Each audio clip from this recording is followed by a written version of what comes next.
bajo este gobierno definitivamente fortalecer mucho más y apoyar mucho más las respuestas locales, el monitoreo local, la comunicación a nivel de las localidades, porque es ahí donde tenemos alguna posibilidad de que reaccionar más rápidamente. Ministro, perdone que le interrumpa, muy al detalle me ha mostrado, ¿no?, cómo se desarrollaron los hechos, digamos, cómo se dio una concentración de lluvia, principalmente de determinada hora a determinada hora. Teniendo esa información al dedillo, o no sé si la obtuvieron después ustedes, pero si tuvieron esa información al dedillo, ¿se podría decir que hubo una reacción bastante lenta respecto a esa situación que se estaba dando de lluvia muy fuerte? Yo he estado haciendo las consultas al interior del ministerio y hubo permanente comunicación. En el caso del Boquerón, que tenemos una estación ahí, permanentemente se estuvo actualizando.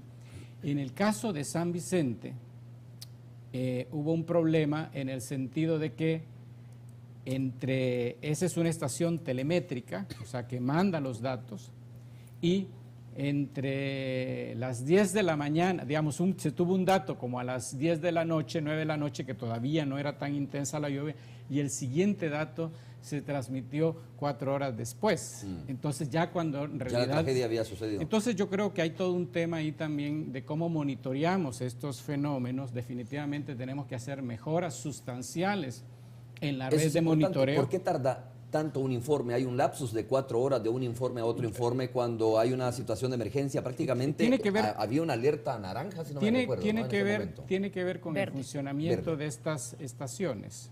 Yo creo que definitivamente se ha debilitado bastante la red de monitoreo.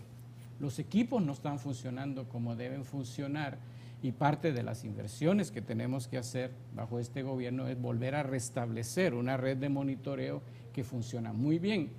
Pero estamos hablando de estaciones muy caras y parte de los problemas que hemos tenido en el pasado también es el vandalismo, robo de estaciones. Digamos, una estación de $15,000, por ejemplo, no es para que se dañe o se pierda.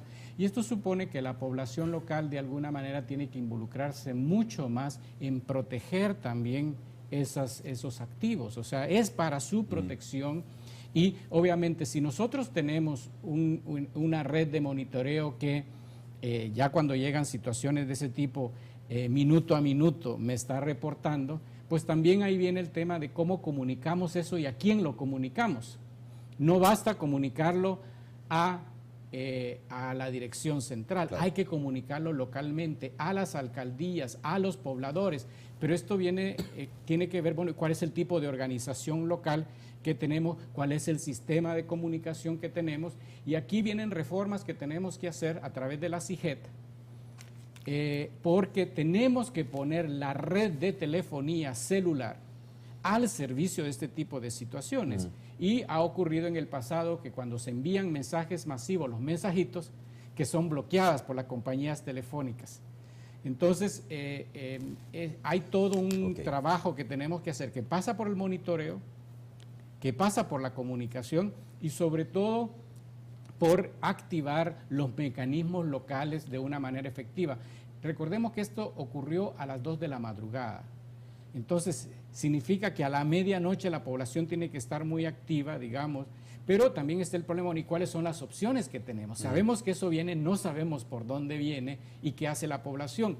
Si evacúa, está la preocupación, bueno, ¿y qué va a pasar con Pero hay un mapa cosas? de riesgo, ¿no? A ver, Carolina, si nos ayudas en esto. Hay un mapa de riesgo donde, por los antecedentes, nosotros, los salvadoreños y las salvadoreñas, sabemos cuáles son como los puntos susceptibles. O sea, en Verapaz, si no me equivoco y tú me corriges o tal vez el ministro me corrige en esto, creo que no es la primera vez, o por lo menos del volcán de San Vicente no es la primera vez que se da este tipo de desprendimiento.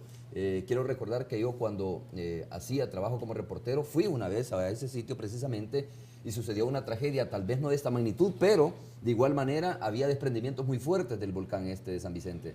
Entonces, si no funcionan los equipos técnicos, si tenemos esa debilidad de que nos reportan cada 4 horas, por ejemplo, el cambio climático que se va dando, bueno, ¿cómo se puede hacer en estos casos realmente? Bueno, Romeo, comenzar diciendo que nos preocupa porque lo que está pasando no es algo nuevo y tampoco es el único evento que se va a dar. Y nos preocupa porque no se está relacionando esto con el cambio climático global que está afectando al planeta en su conjunto.